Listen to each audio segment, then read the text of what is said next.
On ne cesse de nous dire, dans la France de 2025, on ne cesse de nous dire que l'insécurité augmente. Il y a de l'insécurité certes, mais augmente-t-elle? Rien n'est moins sûr.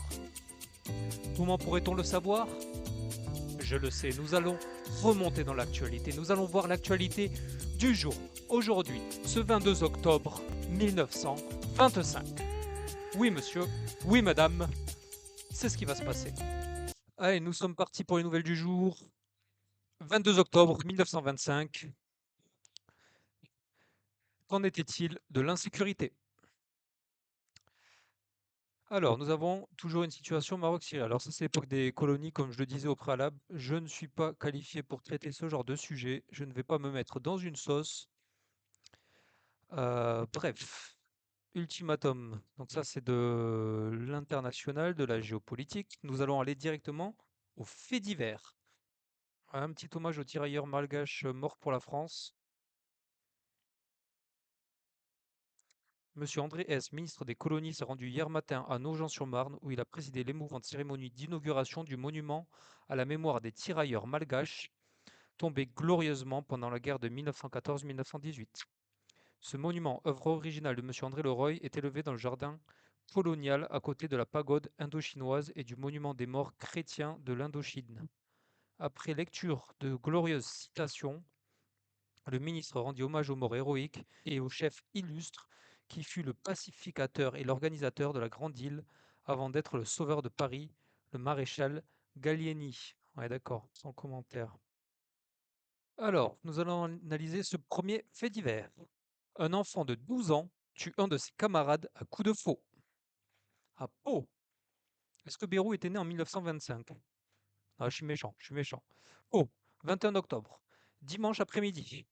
À Buzy, Jean Simonet, âgé de 12 ans, domestique chez Madame Veuve Boc- Bocden, eut une dispute avec un de ses petits camarades, Roger Caillot, âgé de 9 ans, fils du chef cantonnier de la compagnie des chemins de fer du Midi. Les deux enfants en vinrent au cou et Simonet, s'armant d'une faux, en frappa à la tête le petit Caillot qui fut tué sur le coup. Le meurtrier cacha alors le cadavre dans un fourré situé derrière une grange appartenant à sa patronne et continua à garder le bétail. La famille Caillot, pensant que l'enfant s'était rendu dimanche après-midi chez un de ses oncles, débitant au hameau de Buzy, ainsi qu'il avait coutume de le faire. Elle ne s'inquiéta pas de ne pas le voir rentrer à la maison dimanche soir. Ce n'est que lundi, qu'ayant appris que l'enfant n'avait pas été vu par son frère, que M. Caillot prévint la gendarmerie d'Arudy, qui ouvrit immédiatement une enquête. Ce n'est que lorsque les recherches ayant amené hier après-midi la découverte du cadavre qui portait 3 profondes blessures à la tête que Simonet entrant dans la voie des aveux. Le parquet d'Oloron, qui s'est transporté sur les lieux du crime, a ordonné l'arrestation du meurtrier qui a été écroué ce matin à la prison d'Oloron, ou Oloron. J'arrive pas à lire, c'est très très pixelisé.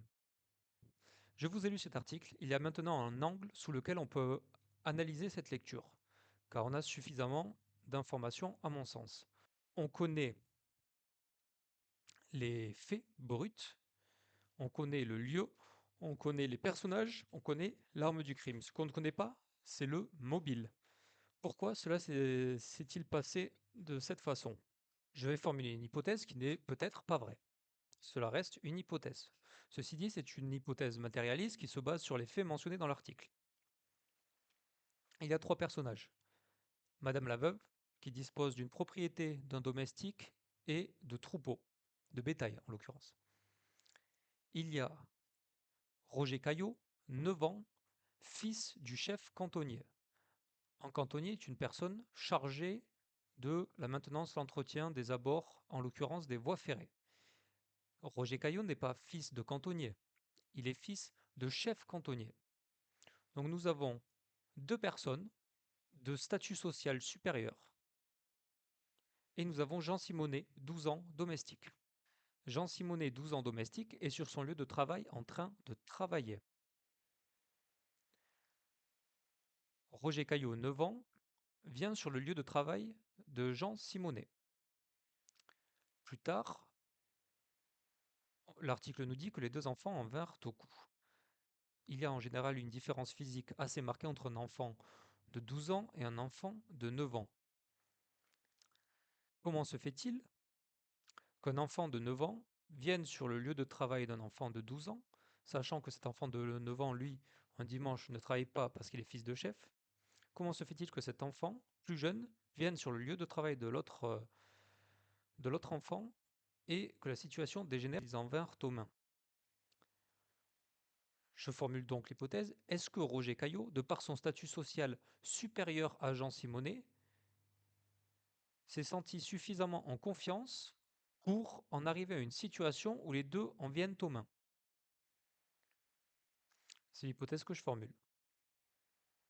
Pour moi, il y a une explication qui peut-être est simplement due au statut social des différents protagonistes de cette histoire.